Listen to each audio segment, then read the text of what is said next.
ನಮಸ್ಕಾರ, ನೀವು ನೋಡ್ತಾ ಇದ್ದೀರಾ ಸೂಪರ್ ಪ್ರೈಮ್ ಎಟ್ 9. ನಾನು ಸ್ಮಿತಾ ರಂಗನಾಥ್. ದಿನದ ಅಗ್ರ ಸುದ್ದಿಯನ್ನ ಸಮಗ್ರವಾಗಿ ಹೇಳ್ತೀವಿ ಇವತ್ತಿನ ಸೂಪರ್ ಪ್ರೈಮ್ ಎಟ್ 9 ನಲ್ಲಿ. ಅದಕ್ಕಿಂತ ಮುಂಚೆ ಸೂಪರ್ ಹೆಡ್ಲೈನ್ಸ್. ಅನ್ನಭಾಗ್ಯ ಅಕ್ಕಿ ಜೊತೆ ಇನ್ಮುಂದೆ ಸಿಗುತ್ತೆ ಕಾಸು. ಹೊಸ ನಿರ್ಧಾರಕ್ಕೆ ಸಿದ್ದು ಕ್ಯಾಬಿನೆಟ್ ಪಾಸು. ಅಕ್ಕಿ ಸಿಗೋವರೆಗೂ ಇದೇ ರೂಲ್ಸು. ಕಾಂಗ್ರೆಸ್ ಬಿಜೆಪಿ ಮಧ್ಯೆ ಕಾಸಿನ ಕಾಳಗ. ವಚನ ಭ್ರಷ್ಟ ಅಂತ ಬಿಜೆಪಿ ಬಳಗ. ಅನ್ನಭಾಗ್ಯವನ್ನೇ ಅಸ್ತ್ರವಾಗಿಸಿಕೊಂಡು ಕಮಲ ಪಡೆ ಹೊಸ ರಾಗ. ಸಿದ್ದು ಸರ್ಕಾರದಲ್ಲಿ ಹಣಕ್ಕಾಗಿ ಟ್ರಾನ್ಸ್ಫರ್ ದಂಧೆ ಘಾಟು. ಪೋಸ್ಟಿಂಗಿಗೆ ಆಗ್ತಿದೆಯಂತೆ ಇಂತಿಷ್ಟು ಅಂತ ರೇಟು. ಸದನದಲ್ಲಿ ಚರ್ಚೆ ಅಂತ ಎಚ್ಡಿಕೆ ಶೂಟು.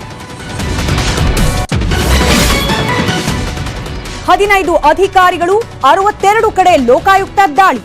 ಶೋಧದ ವೇಳೆ ಪತ್ತೆಯಾಯಿತು ಕೋಟಿ ಕೋಟಿ ಸಂಪತ್ತಿನ ಕೀಲಿ. ಭ್ರಷ್ಟರ ಆಸ್ತಿ ನೋಡಿ ಜನ ಗಲಿಬಿಲಿ.